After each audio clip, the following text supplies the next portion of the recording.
news you can use now. One of the cheapest, easiest, most effective way to make a big difference in your decor is with paint. But maybe you're too intimidated to pick up a brush, or you just don't have any good ideas. Well, we can help, or at least Vince can. Vince Adamo's here, the owner of Protect Painters of Westport and Fairfield.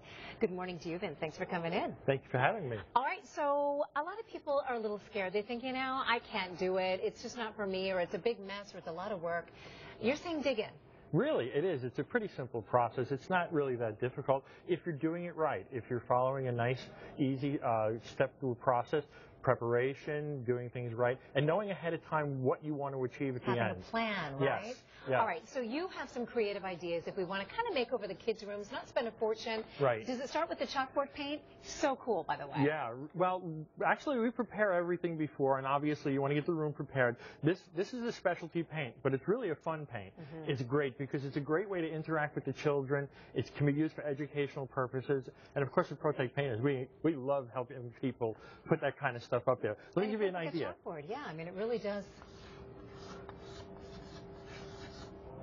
Oh, it's good for making. There's your reminder. Right. There. So now, when they wake up in the morning, they know they got soccer practice that day. So that's the kind of stuff that you can put up there. We've heard people put vocabulary, math equations, all kinds of things. Moms, dads can use them too. You know, buy more detergent, whatever it may be. Yes. All right, this one over here, it looks like chalkboard paint. It's actually not.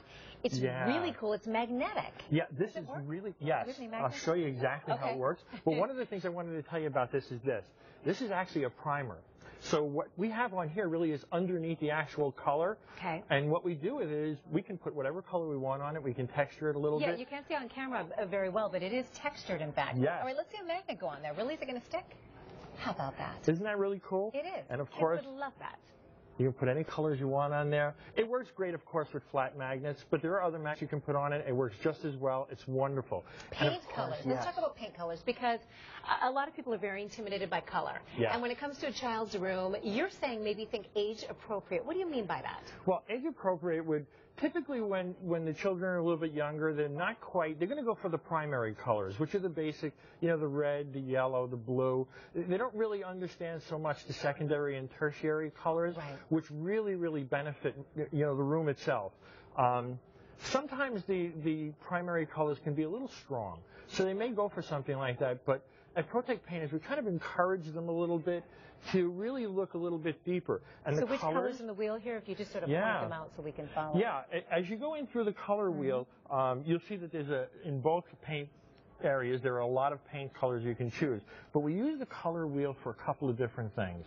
One is that the color wheel helps us not only to decide the paint scheme, but once we decide that scheme, what's the best choice to use? So, for example, if you're looking for neutrals, which are like your tans, your browns, those are real simple and it's easy. You want to match the room decor, too. The other way to do it is that you're doing a complementary or a comparison or something that's going to help the room. The color wheel is great for that. Okay. And the reason why I say that is this, opposites. You use the wheel, and essentially, like if you're looking, let's say, at the yellow, the opposite is the violet on the other side. Or if you're looking at the orange, the blue is the... And you use that to kind of add colors. Okay, so it's one of the tools you can use. You've got more tools here.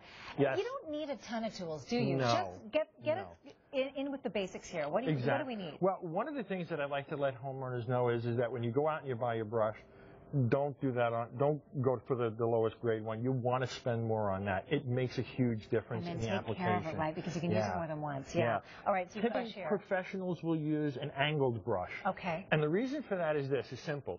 We're using the brush to get up close to other colors. It's usually around trim. It's close-up work. When you have a square brush, it's very hard to see. With the angle, it's very easy to be able to put in that line that you're looking for, make it very tight. I love the angled brush for a hand cut in. I actually find that I cut in better with an angled brush than by taping. Absolutely. Absolutely. Might be just me. All right, so great ideas. These are all things that you can maybe get the kids involved this weekend as well, if you dare. Have them wear some paint smogs. You've inspired us, Vince. Thank you so much. Thank you very, very much. Fabulous. Thank you. All right, never, ever getting back together. Well,